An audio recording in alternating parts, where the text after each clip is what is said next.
Hey guys, Political Junkie 2414 here, and welcome back to my next election prediction video.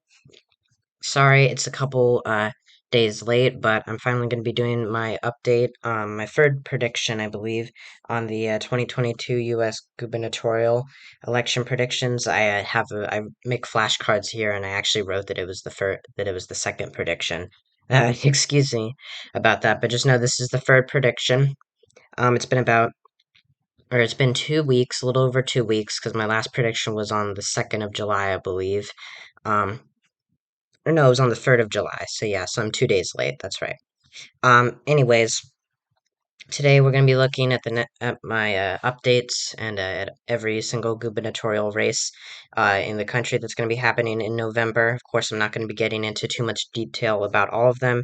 I'll, try to make this one a little bit shorter than our first prediction, but of course, the second prediction wasn't so bad. So, yeah, let's get into it. So, my last ones kind of had the Democratic Party doing very well, or they did have them doing very well. This map, I'm going to give you a spoiler, is a little bit more pessimistic towards the Democratic Party's ability to win some of these races. There are quite a few toss-up races that I could see going either way. But yeah, let's just get into it right now. So I'm going to be filling in the safe Democratic states and Republican states. Um, most of these states, they're going to go to the incumbent party or, to the party they're going to, pretty much with almost no chance for the other party win to win the election. This is the same for House, Senate, presidential races. It's pretty much it's a universal tool of showing margins. Actually, excuse me. I'll take that off for a second. There's barely any chance for the incumbent or for the other party to win. In Maryland and Massachusetts, Republicans actually hold these governorships, and in Massachusetts, it's Charlie Baker, and in Maryland, it's Larry Hogan. Both of these governors are not running for re-election. They're very moderate liberal Republicans, but they've both decided, Charlie Baker decided not to run for re-election. Larry Hogan cannot because the Maryland Constitution prohibits him from serving or from running for a third term and serving it. The primaries for Maryland are actually tonight, and it's a pretty heated race. Larry Hogan on the Republican side, Larry Hogan, the incumbent governor, Republican governor, has endorsed Kelly Schultz, who is this more moderate type that can win in the state. Daniel Cox over here does look like he might get the nomination. He has Trump's endorsement. He's a far right Republican who is not going to be appealing to a lot of those suburban, uh, or not going to be appealing to many of those Maryland or Maryland voters that have, consistently backed the Democratic Party. Joe Biden won the state by over 30 points in 2020, has a very, very blue history, hasn't voted for a Republican senator in 40 years, hasn't voted for a Republican president in almost in 35 years, 34 years. So I think that, Maryland, even though it has a Republican governor right now, it is going to flip back to the Democratic Party. I think that if Kelly Schultz wins the nomination, which I don't think she will, but if she does, I might move it down to likely. I was thinking about making this video, putting it off for another day so that I can, focus, so that I can, take in the primary results from, um, tonight into account, but I have a very busy day tomorrow, so let's, I decided to make it today. In Massachusetts, Charlie Baker is also being was also denounced by Donald Trump. Both of them are very liberal or moderate Republicans that Trump has called rhinos, Republicans in name only. Excuse me, had to get some water. Jeff Deal was is a is probably going to be the Republican nominee for governor in Massachusetts. He's a very far right Republican with Trump's endorsement, and he was going to be a major threat to Charlie Baker. Pretty much, these two governors are only, they are pretty popular in their states, but that's pretty much because of Democrats and Independents. Republicans don't really approve of them because of their, their socially moderate views. Baker dropped out of the Massachusetts governor election, and his lieutenant governor's not running. On the Democratic side, Maura Healey is really, going to be the Democratic nominee, because her major opponent has dropped out of the race but is still going to be on the ballot. Massachusetts's primaries are not going to be for a while, but as you can see, Maura Healey is doing very well against Jeff Deal. Massachusetts is one of the bluest states in the nation. And Maura Healey is already doing very well in the Democratic primary, so she will be the next governor of Massachusetts. I believe she's the current Attorney General of Massachusetts. Correct me if I'm wrong. In Rhode Island, I am moving it up to safe from likely. That's because I've looked a little bit more into this race. Rhode Island is a pretty blue state. Gina Raimondo was, of course, the um, Democratic governor who resigned to become the Secretary of Commerce under Biden's administration. Dan McKee, her lieutenant governor, became governor. He is facing a pretty stiff primary challenge from Nelly Gorbea or Gorbe. I'm not exactly sure how you say that, but this is a very close race. We're not going to get to see the primary results from Rhode Island for a while. I think that Rhode Island will go above safe, though, because even though Rhode Island is fairly close in its elections, it has had a Republican governor or elected one as recently as 2006. In 2014, it was a red wave. Gina Raimondo won her first term by 4 points and won her second by 15. These are pretty close margins in Rhode Island. Donald Trump has definitely moved some of the white working class towards his side. But Alan Fung, who is of course running for U.S. House this year, is not running for governor again, and I think that he also had some appeal to independence, and I don't think that the Republican, whoever that may be, is going to. This race it's a total mess. I don't even. The only person I can think of who might be running for, or who might get the nomination, is Jonathan Rizzatelli, who was an independent candidate for lieutenant governor in 2018. I don't even know who he is really. So I think right now it could be likely, but I'm going to move it up to safe. I'm also going to add two new safe states for Republicans in Iowa and Ohio. In Iowa, Kim Reynolds is doing very well against Deidre DeJear, the Democratic nominee. Kim Reynolds barely won in 2018, only won by 3 points. This was a blue wave year, and Iowa does tend to get close in midterm years, but it has not elected a Democratic governor since 2006. And even though Kim Reynolds is a pretty controversial figure nationwide, at least in my opinion, she is. I assume she is with some other people. She's pretty popular in Iowa, and I think that she's going to win a second term pretty solidly. Chuck Grassley in the Iowa Senate election is a little bit of a different story, surprisingly enough. But that's the topic for the Senate election videos. You can watch that. Also, in Ohio, Mike DeWine is going to get up against Nan Whaley. Nan Whaley is a very progressive candidate. DeWine also had a very narrow victory in 2018. This race was expected to go blue by many people. So this Ohio can also narrow up in midterm years. But as history would tell us, every Republican governor of Ohio has won re-election by a double-digit margin. And I think that Nan Whaley is too socially progressive and liberal for Ohioans. I think Tim Ryan has a much better chance of winning the Senate election, though that is, I think the polling in that race is, pretty much abysmal. I think J.D. Vance will be the next senator, but I'm getting off track there. There is an independent. Independents tend to get higher percentages in polls than they do in the actual general election.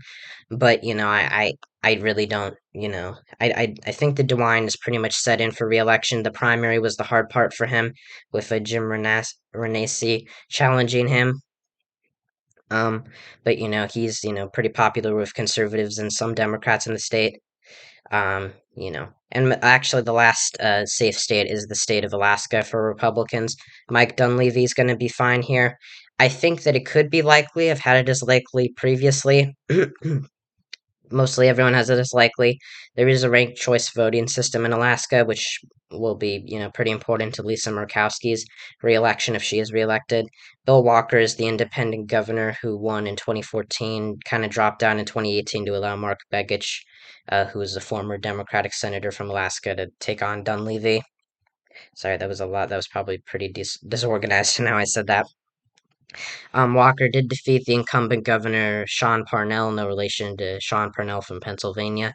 completely different people. But he defeated Parnell in 2014. Lost in 2018 because he kind of just dropped out. He barely got any support, but he is coming back. And, I just think it's kind of too early to tell with this race. You can see some pretty strong margins for Mike Dunleavy in these polls. This is ranked choice voting, so you rank your first candidate, your second candidate, vice versa. I think Bill Walker will come in second. I think, I am tempted to put this race as likely, but I don't really see a lot of good people running in Alaska this year. I guess I don't have enough information yet. I know that most people are characterizing it as likely. I'm going to put it as safe just because Mike Dunleavy, I think, is a pretty strong Republican governor or Republican incumbent. He probably will be. I think he's going to win re-election, but there's always a chance it goes down to likely. For the Democratic likely states, I have quite a few. Illinois, J.B. Pritzker, I kind of teased this one earlier. He's running for his reelection. A lot of people are saying this race is going to be competitive because of Pritzker's unpopularity, but I don't think it really will be. This poll does have him only winning by 7 points against Darren Bailey, who's the Republican nominee, who has Trump's endorsement. I think that Pritzker, despite his unpopularity, will win a second term. I think that it might be, a safe margin, but I think that, he did defeat an incumbent governor in 2018, a blue wave year, by 15 points, that Republican governor. So that is pretty impressive, but also a little worrying for Pritzker.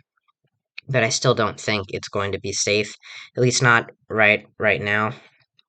Illinois can get close, but I think Tammy Duckworth will win by a safe margin. But again, I'm just kind of rambling on and going into the Senate elections. So, Illinois could be safe, but right now I'd say it goes to J.B. Pritzker by just by 13 or 14 points. In Colorado, Jared Polis is running for re-election. This race, Jared Polis is the first openly gay governor in the entire country. He won by a pretty strong margin in 2018, 10 points. And I think that he could win by a safe margin in 2022, but I think that the national environment is going to keep him just under 15% against Heidi Genau. Sorry, I'm very thirsty. um, I think that Polis is a very popular governor. I at one point in between my last prediction and this one, I did have it as safe, because of my preparations before I actually get ready to make these videos, or when I am getting ready to make these videos. So I think Polis will win by a likely margin. Could be safe, but I just want to, I want to be safe. Election puns.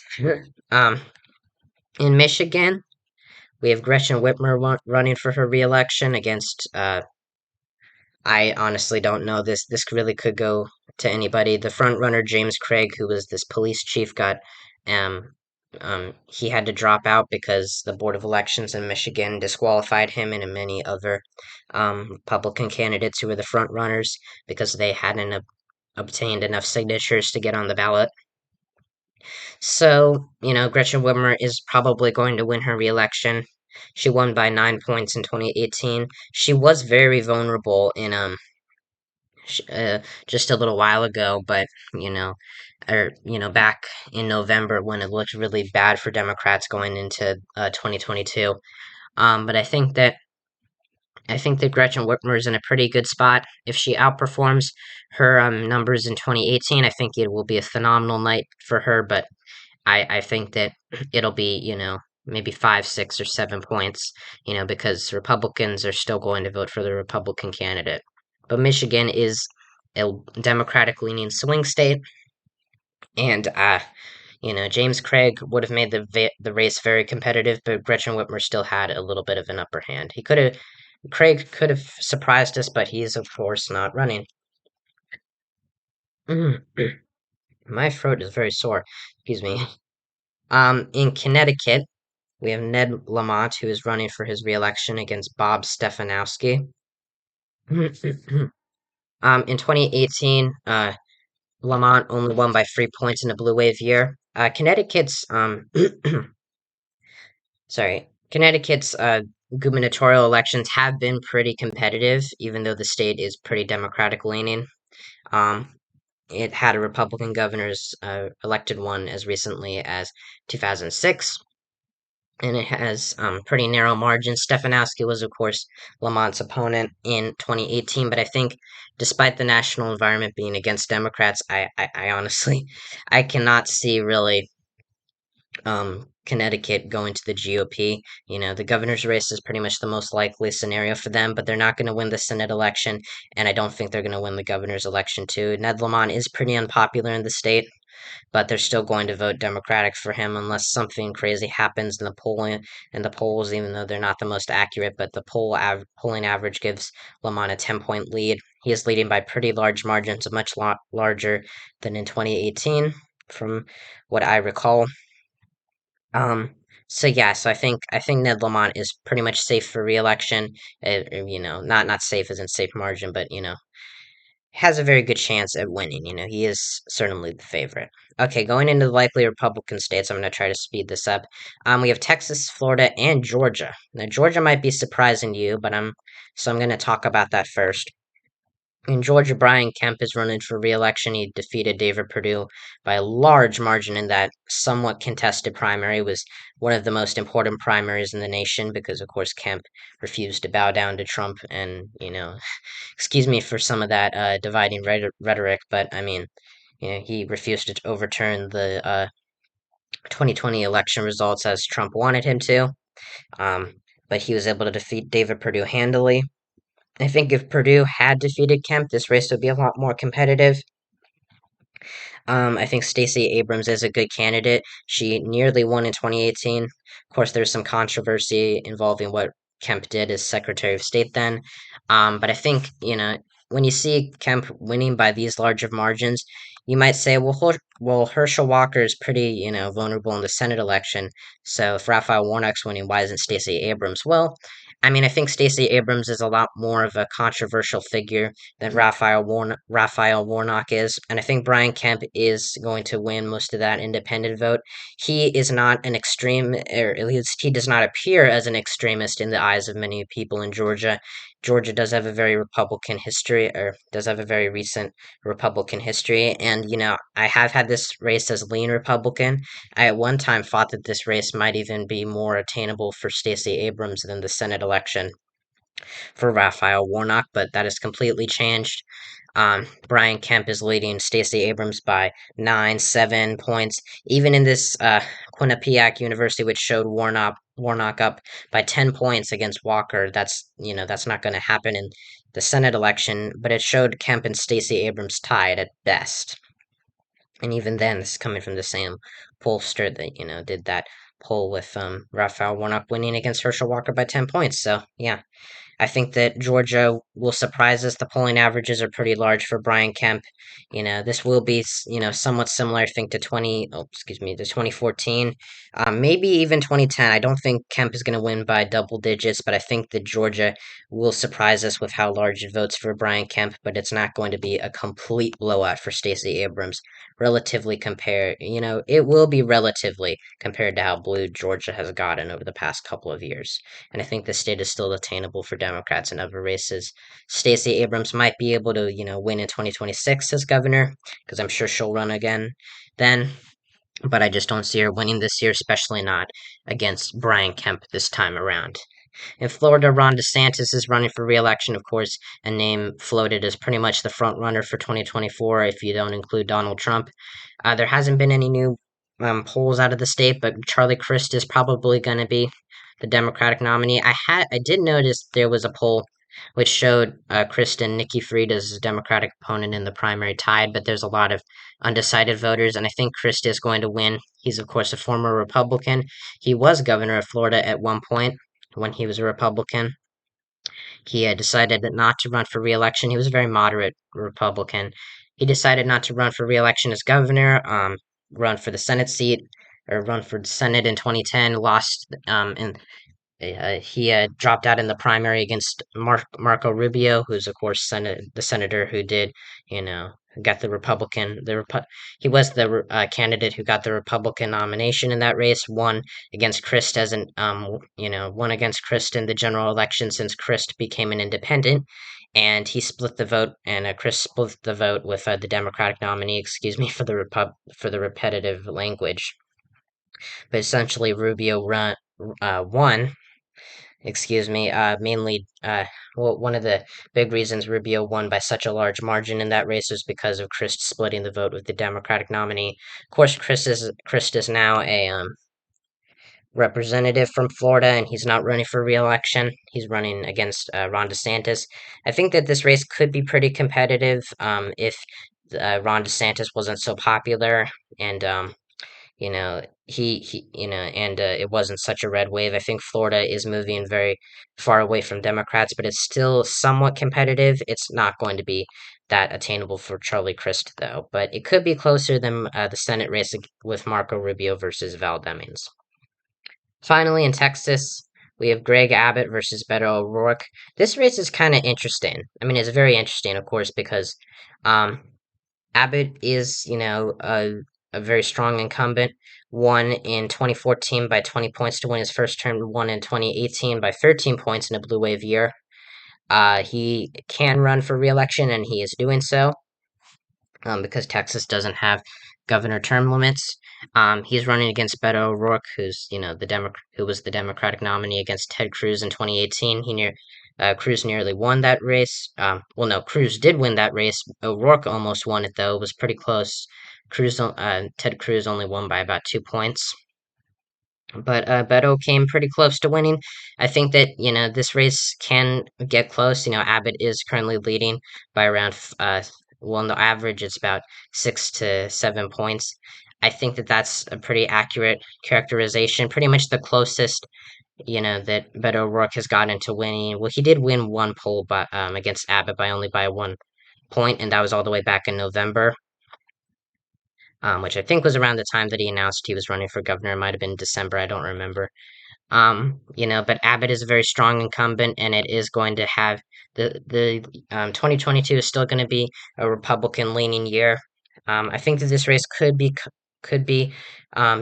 possibly lean Republican, but I don't see it happening, especially when you see Abbott holding up in the poll numbers. I think O'Rourke's a very strong candidate. He's proven that he outperformed polls in 2018, but I just don't think this is his race.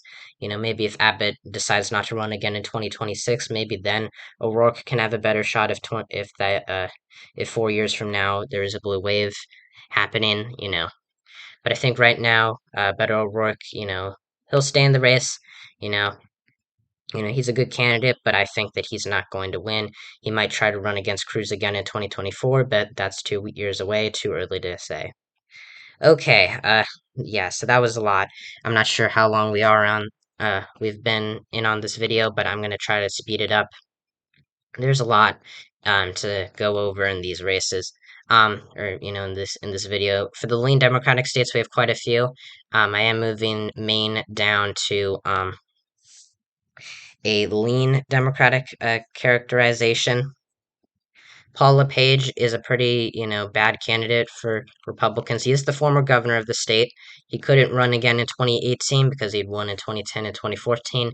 He couldn't couldn't run for a third term. He couldn't serve one, because Maine, prohibits governors from serving more than 2 terms consecutively. But he's running for a third one now against Janet Mills, who was his successor. Janet Mills did fairly well in 2018. I think she should have won by more.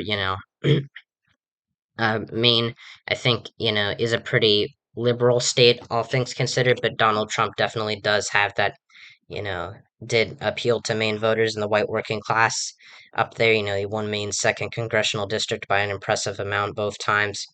LePage does have a chance at winning. This could be a sleeper flip for the Republican Party, but I think LePage, he doesn't even have Trump's endorsement yet. Let me check. Um, yeah, he doesn't even have it. He has Susan Collins, but Collins is a very moderate Republican, and yes, she did win in 2020. I won't pull that up right now.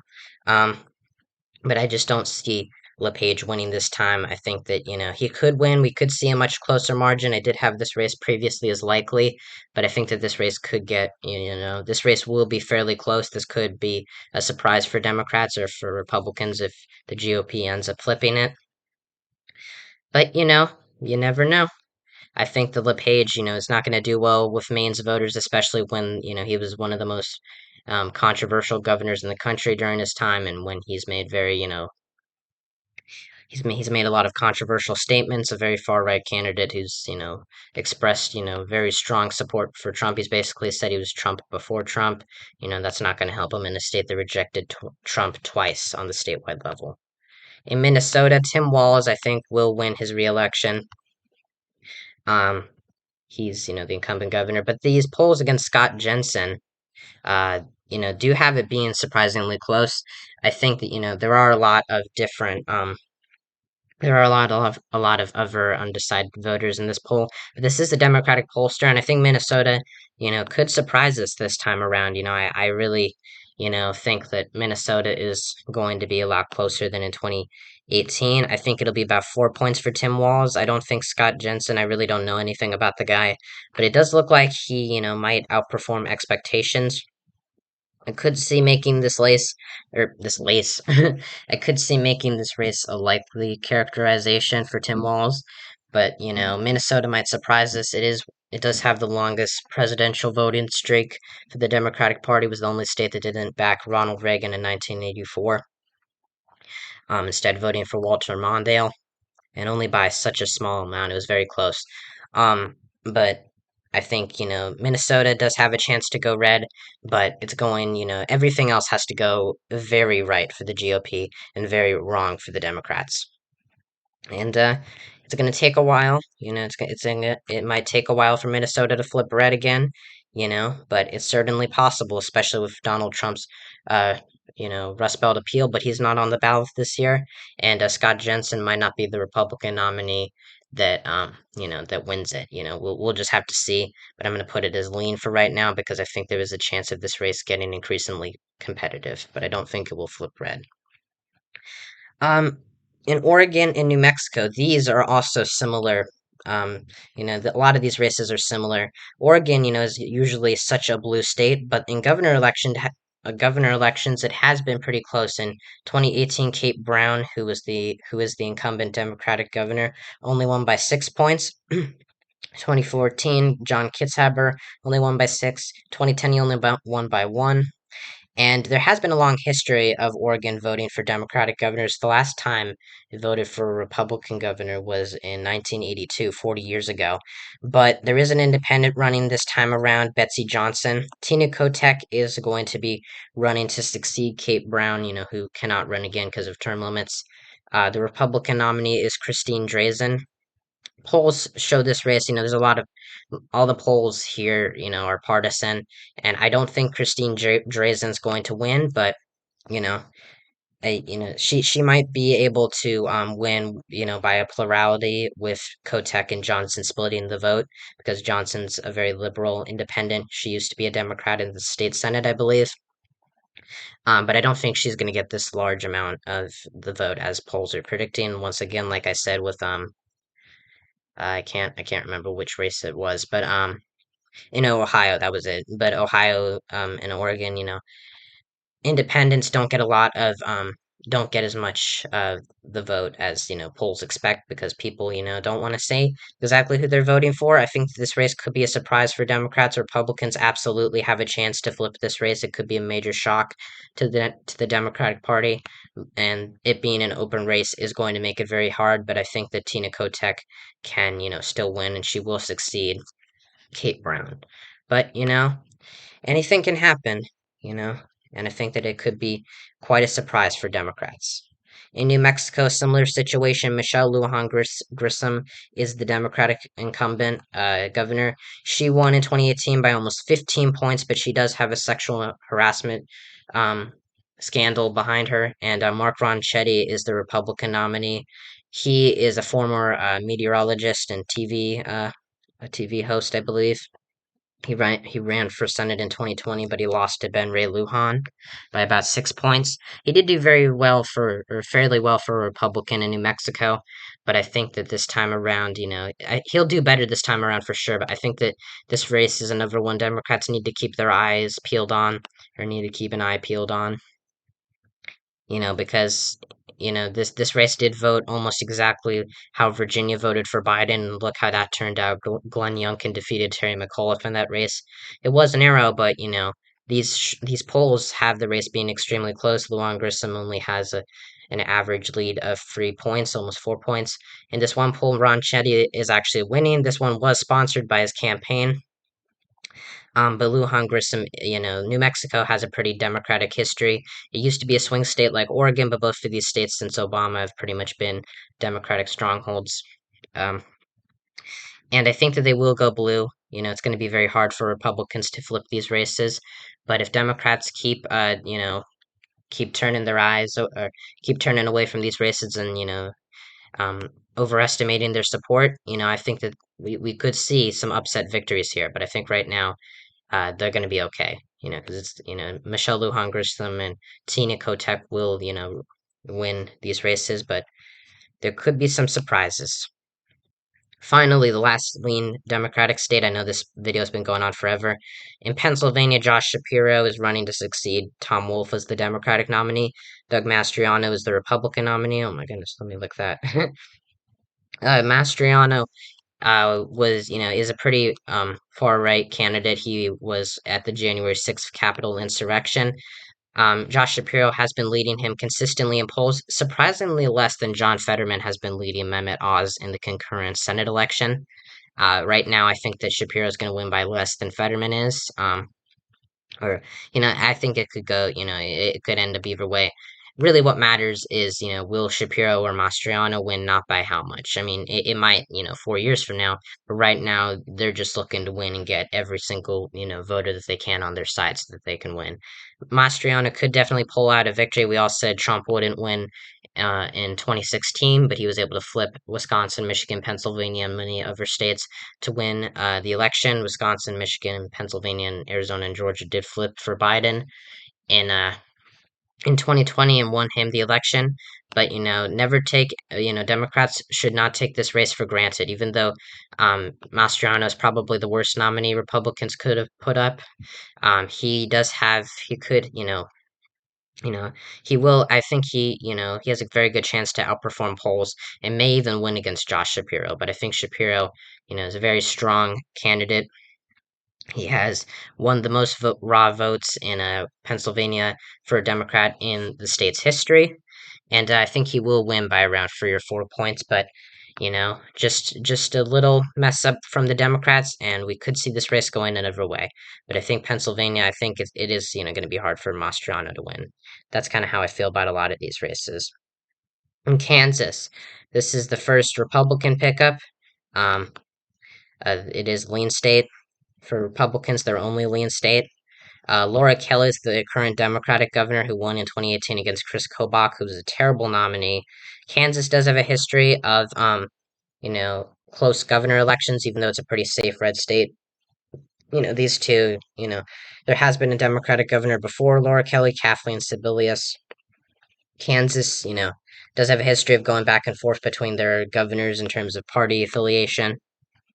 But I think that in a year that's going to be favoring Republicans, I think that the state's attorney general, Derek Schmidt, is going to win against Laura Kelly. It might be closer than we think, and Kelly's probably the most vulnerable Democratic. She is the most vulnerable Democratic incumbent governor up for re-election this year, and if she's going to win, Democrats need to just everything else is going to need to go right for them, and I think that this race is one that they're probably gonna have to turn their eyes away from, to save some more of their seats possibly. But yeah. That's what they kind of did to Doug Jones in Alabama in 2020. And the last three states are tilt Democratic states, and Wisconsin, Arizona, and Nevada are them. They're all. I'm gonna have them all go to the Democratic Party in Nevada. Steve Sisolak's running for his reelection against Joe Lombardo. Sisolak did pretty well. He won against Adam Laxalt in 2018. Laxalt's now running for Senate against Catherine Cortez Masto. This race is pretty close, but I think Sisolak does have an inherent advantage. Lombardo was the best candidate Republicans could have put up, but there has been some drama post the Republican primary with one of the candidates, Joey Gilbert, I believe was his name. Gilbert actually made claims of election fraud, even though Lombardo pretty much, it was clear that he was the winner in the primary, and he defeated Gilbert and Dean Heller by a pretty strong margin. And so that could make some voters stay home and refuse to vote for Lombardo or Sisolak. Sisolak does have the inherent advantage. I think he'll outperform Catherine Cortez Masto, but this race still is a pretty close race. It's a complete toss up. Sisolak, though, does have the advantage very narrowly. In Arizona, the primary is coming up. Kari Lake is the Republican nominee who is looking to succeed Doug Ducey. Katie Hobbs she's actually, the primaries haven't occurred, so no, Kari Lake is not the Republican nominee yet. The presumptive Republican nominee, Katie Hobbs, is pretty much going to be the Democratic nominee. All things considered, she's the current Secretary of State. Kari Lake's a pretty extreme candidate, has been endorsed by Donald Trump, has made bogus claims about 2020's elections being stolen, um, and she is facing a primary challenge from Karen Taylor Robson, who does have Doug Ducey's backing. Ducey is hated by President Trump or former President Trump because he did not vote to overturn, or he did not he was unwilling to overturn the free and fair election results of 2020, in which Biden won Arizona and Mark Kelly won the Senate election there. I think that Kari Lake might be able to win, but I think that Katie Hobbs is going to narrowly pull off a victory. It won't be like Mark Kelly. I don't really know if Katie Hobbs is such a reliable candidate for Democrats, but it could go to Kari Lake, but I think that right now she's going to push away a lot of those voters in Maricopa County, the traditionally Republican voters who've rejected Trump and went for Biden, and possibly some even for Clinton. In the final state, in Wisconsin, after all this rambling, let's get to the final state. In Wisconsin, I think it's a complete toss-up right now. Tony Evers is pretty much is going to be the Democratic nominee. His lieutenant governor is Mandela Barnes is running for Senate against Ron Johnson, so he's going to have to pick a new running mate. The Republican primary is pretty much between the former lieutenant governor Rebecca Klefich and Tim Mitchell's. Tim Mitchell's, I think, was went up against Russ Feingold, the senator from Wisconsin, in one of Feingold's elections. He lost to Feingold by about 11 points. I think that he's probably going to be the Republican nominee now. I really, it's pretty much going to be either one of these two. I think that Evers, he did win very narrowly in 2018 in a blue wave year. He only won by a single point, so he doesn't have a lot of room to fall, but I think that he could narrowly eke it out, and I think the Republican primary is getting pretty divided right now, just a couple weeks before the date, before the election of, the primary elections for Wisconsin. So I think that as of right now, Tony Evers is also leading in polling, but as of right now, I think that Tony Evers will narrowly, very narrowly eke out a victory in the state of Wisconsin. So, the final map, nothing changed really. I mean, some characterizations have changed from my last prediction. But of overall composition, Republicans retain their majority in the National Governors Association.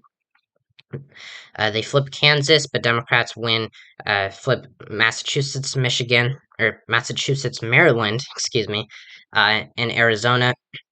They hold on to many of their competitive races. Republicans also hold on to or hold on to most of their races.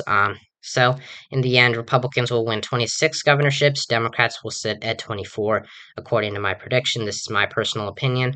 Could change. I could be wrong about some of these races. I probably will be.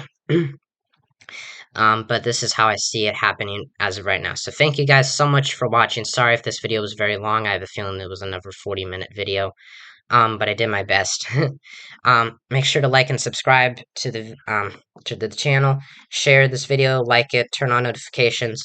Check out my main channel, Interactor127, which is not a political channel. If you want to see some more of my videos, hang out, have a good time. If you want to see some more of my content. And yeah, I'll see you guys next time when I talk about all things politics, and I'll see you guys in a couple weeks with my next predictions for Senate and governorships this year, or elections for Senate and governorships that are up this year. All right, bye.